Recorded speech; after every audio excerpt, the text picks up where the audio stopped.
રાજ્ય પોલીસ મહાનિર્દેશક અને અરવલ્લી જિલ્લા પોલીસ વડાના માર્ગદર્શન હેઠળ ડુપ્લિકેટ તથા બિનઅધિકૃત બ્રાન્ડેડ માલસામાનના વેચાણ વિરુદ્ધ ચાલવામાં આવતી વિશેષ ઝુંબેશ અંતર્ગત અરવલ્લી એસઓજીની ટીમે મોડાસા શહેરમાં દરોડાની કાર્યવાહી હાથ ધરી હતી। ખાનગી બાતમીના આધારે એસઓજી પોલીસે મોડાસાની મી શૂઝ અને બુલેટ નામની ફૂટવેર દુકાનોમાં તપાસ હાથ ધરી હતી। તપાસ દરમિયાન જાણીતી નાઇટ કંપનીની માર્કવાળી ડુપ્લિકેટ શૂઝની વેચાણ થતું હોવાનું સામે આવતા પોલીસે દરોડો પાડી કુલ 265 જોડી શૂઝ કબજે કર્યા હતા। કબજે કરાયેલા ડુપ્લિકેટ શૂઝની અંદાજિત કિંમત ₹2,65,000 હોવાનું જાણવા મળ્યું છે।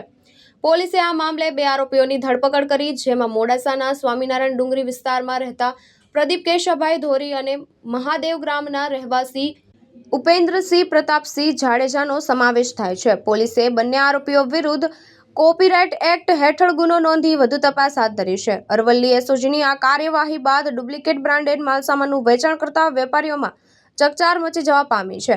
જયેશ પટેલ, દ્રષ્ટિકોણ ન્યૂઝ, અરવલ્લી, માલપુર।